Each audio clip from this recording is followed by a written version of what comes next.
अस्सलाम वालेकुम। आज का हमारा टॉपिक है control structure. What is control structure? A statement used to control the flow of execution of program is called control structure. Control structure क्या होती है? ऐसी स्टेटमेंट जो प्रोग्राम का फ्लो जो है, प्रोग्राम की एग्जीक्यूशन का फ्लो जो है उसे कंट्रोल करती है, कंट्रोल स्ट्रक्चर कहलाती है। Types of control structures: number 1 sequence, number 2 selection, number 3 repetition, number 4 function call. तो ये है कंट्रोल स्ट्रक्चर की टाइप्स। कंट्रोल स्ट्रक्चर क्या होती है? जो प्रोग्राम की एग्जीक्यूशन का फ्लो जो है वो कंट्रोल करती है, उसको कंट्रोल स्ट्रक्चर कहते हैं। Number 1 sequence. It is sequential structure, यानी ये सीक्वेंशियल स्ट्रक्चर कहलाती है क्योंकि इसके अंदर जो है प्रोग्राम की स्टेटमेंट्स जो हैं वो सीक्वेंस में एग्जीक्यूट होती हैं।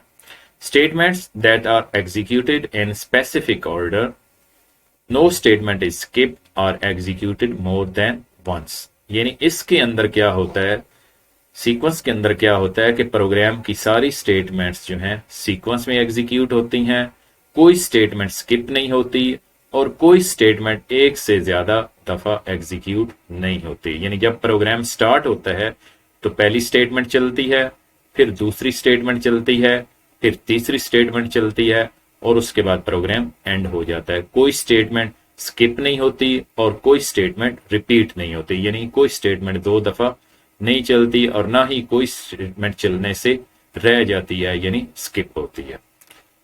फॉर एग्जाम्पल, एक प्रोग्राम है, इसमें एक वेरिएबल डिक्लेयर हुआ ए, इंटीजर है और उसकी वैल्यू 5 है और उसके बाद उसका स्क्वायर रूट जो है वो प्रिंट करवाया जा रहा है। तो ये एक ऐसा प्रोग्राम है कि जिसके अंदर सारी स्टेटमेंट्स जो है वो सीक्वेंस में एग्जीक्यूट हो रही हैं, यानी कोई स्टेटमेंट जो है इसमें ना ही स्किप हो रही है और ना ही कोई स्टेटमेंट जो है वो दो दफा एग्जीक्यूट हो रही है। नंबर 2 कंट्रोल स्ट्रक्चर है सिलेक्शन। सिलेक्शन में क्या होता है? It selects a statement execute on the basis of condition, यानी कंडीशन पे डिपेंड करता है कि कोई स्टेटमेंट एग्जीक्यूट होगी या नहीं होगी। यानी इफ एल्स को जब हम इस्तेमाल करते हैं या स्विच स्टेटमेंट को इस्तेमाल करते हैं या सिर्फ इफ स्टेटमेंट को इस्तेमाल करते हैं तो उसके अंदर हम कंडीशन को इस्तेमाल करते हैं। अगर वो कंडीशन ट्रू हो जाती है तो उसकी स्टेटमेंट्स एग्जीक्यूट होती हैं, अगर कंडीशन फॉल्स हो जाती है तो स्टेटमेंट्स जो है वो एग्जीक्यूट नहीं होती। Statements is executed when condition is true and ignored when it is false, यानी जब कंडीशन ट्रू होती है तो स्टेटमेंट या एक से ज्यादा स्टेटमेंट्स एग्जीक्यूट होती हैं, अगर कंडीशन फॉल्स हो जाती है तो स्टेटमेंट्स को एग्जीक्यूट नहीं किया जाता है, यानी इग्नोर कर दिया जाता है, स्किप कर दिया जाता है। सिलेक्शन स्ट्रक्चर्स की टाइप्स हैं इफ एल्स, स्विच, और ये सारी की सारी सिलेक्शन स्ट्रक्चर स्टेटमेंट्स हैं। फ्लो चार्ट में आप देख सकते हैं कि अगर कंडीशन ट्रू होती है तो उसकी बॉडी में जो स्टेटमेंट्स होती हैं वो एग्जीक्यूट होती हैं और अगर कंडीशन फॉल्स हो जाती है तो कंट्रोल जो है नेक्स्ट स्टेटमेंट को एग्जीक्यूट करता है। अगर इफ एल्स का इस्तेमाल हो तो ट्रू होने पे इफ की बॉडी एग्जीक्यूट होती है, फॉल्स होने पे एल्स की बॉडी एग्जीक्यूट होती है। अगर सिर्फ इफ का इस्तेमाल किया गया है तो ट्रू होने पे सिर्फ एल्स इफ की स्टेटमेंट्स एग्जीक्यूट होंगी, फॉल्स होने पर इफ के बाद जो स्टेटमेंट्स हैं वो एग्जीक्यूट होंगी। ये एक एग्जांपल है जिसके अंदर सिलेक्शन स्ट्रक्चर का इस्तेमाल किया गया है। एक वेरिएबल को डिक्लेयर किया गया है y और उसके बाद प्रिंट एफ एंटर ईयर, यानी मैसेज प्रिंट होगा। उसके बाद स्कैन एफ के जरिए y को वैल्यू दी जाएगी, यानी साल की वैल्यू एंट्री की जाएगी। उसके बाद इफ y mod 4 = 0, तो जो आप साल देंगे, फॉर एग्जांपल 2020 या 2021 या 2022, जो भी साल की आप वैल्यू देंगे उसको 4 जो है वो डिवाइड करेगा। अगर रिमाइंडर 0 आता है तो फिर क्या होगा, यानी जो हम साल एंटर करेंगे अगर उसको 4 डिवाइड करता है और रिमाइंडर यानी बाकी 0 बचता है तो क्या प्रिंट होगा? Print F modulus D is leap year, यानी उस साल को प्रिंट कर दिया जाएगा साथ कि ये क्या है, लीप ईयर है। लीप ईयर कौन सा होता है?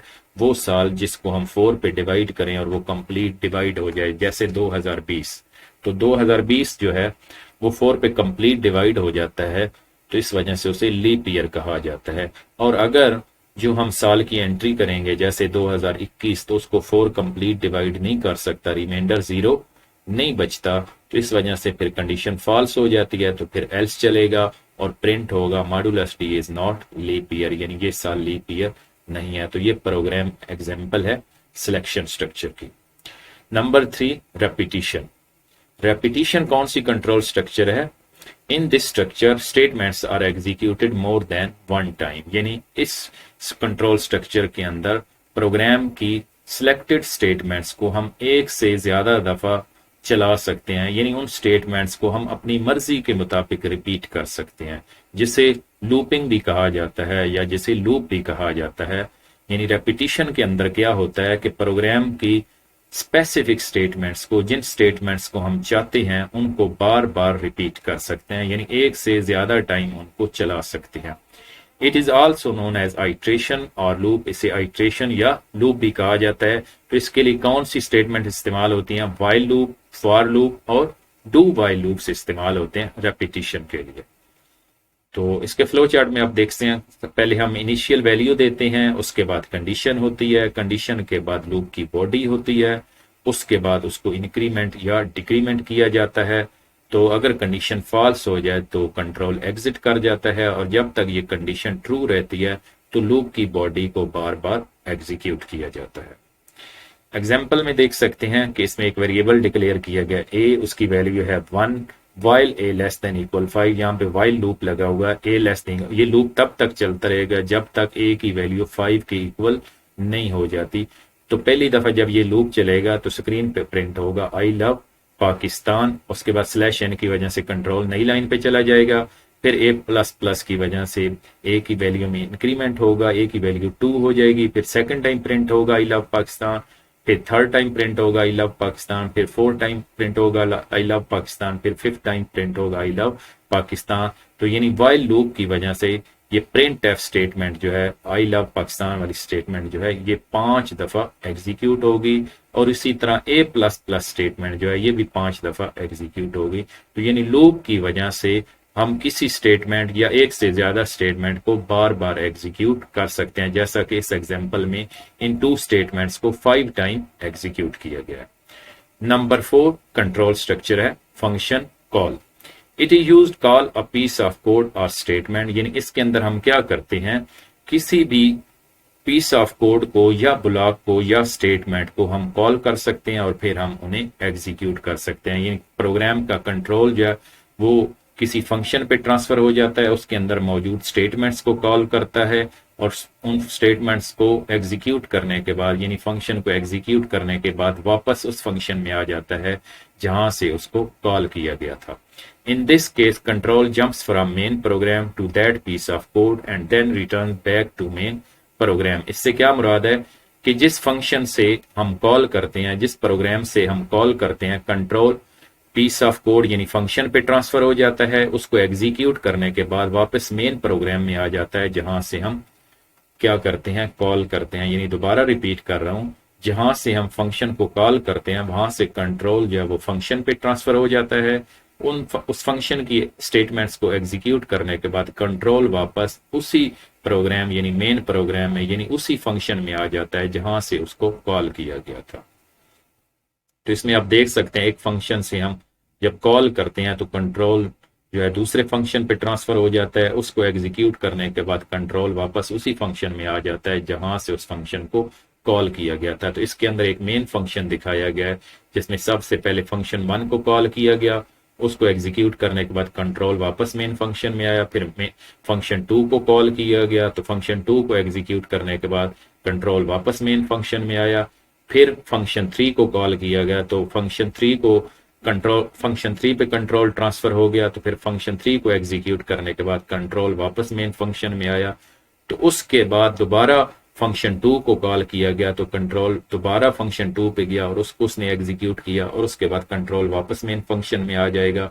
यानी जिस फंक्शन से हम कॉल करेंगे तो कंट्रोल वहां से उस फंक्शन पे जंप करेगा, उसको एग्जीक्यूट करने के बाद वापस उसी फंक्शन में आ जाएगा जहां से हम उस फंक्शन को कॉल करेंगे। ये एक एग्जांपल है जिसके अंदर फंक्शन को इस्तेमाल किया गया है। इसमें void प्रिंट नेम फंक्शन का नाम है और मेन फंक्शन के अंदर पहले प्रिंट हो रहा है हेलो, और उसके बाद प्रिंट नेम फंक्शन को कॉल किया जा रहा है, और उसके बाद void प्रिंट नेम, यहाँ पे प्रिंट नेम फंक्शन को डिफाइन किया गया है और इसके अंदर एक ही स्टेटमेंट है प्रिंट एफ इजाज लग। तो अब इसमें क्या होगा, जब मेन फंक्शन एग्जीक्यूट होगा तो सबसे पहले हेलो प्रिंट होगा, उसके बाद प्रिंट नेम, यहाँ पे फंक्शन को कॉल किया जा रहा है जिसका नाम है प्रिंट नेम, तो यहाँ से कंट्रोल सीधा फंक्शन पे ट्रांसफर हो जाएगा जिसका नाम है प्रिंट नेम। तो जब यहाँ पे कंट्रोल ट्रांसफर होगा तो इस फंक्शन की स्टेटमेंट्स को एग्जीक्यूट करेगा। तो इस फंक्शन के अंदर एक ही स्टेटमेंट है प्रिंट एफ इजाज लग। तो जब ये एग्जीक्यूट होगी तो स्क्रीन पे प्रिंट होगा इजाज लग, उसके बाद इस फंक्शन की एक ही स्टेटमेंट है तो वो कंप्लीट हो जाएंगी, एग्जीक्यूशन कंप्लीट हो जाएगी। तो यहां से वापस कंट्रोल जाएगा जहां से कॉल किया गया था, तो मेन फंक्शन से कॉल किया गया था, तो जहां से कॉल किया गया था कंट्रोल वापस उसी फंक्शन में जाएगा यानी मेन फंक्शन में जाएगा, और उसके बाद जो बाकी स्टेटमेंट्स होंगी मेन फंक्शन की उनको एग्जीक्यूट किया जाएगा। तो ये था कंट्रोल स्ट्रक्चर और उसकी टाइप्स। उम्मीद आपको समझ आ गई हो कि कंट्रोल स्ट्रक्चर क्या होती है और उसकी जो टाइप्स हैं सीक्वेंस, सिलेक्शन, रेपिटिशन और फंक्शन कॉल क्या होती है। अस्सलाम वालेकुम, अल्लाह हाफिज।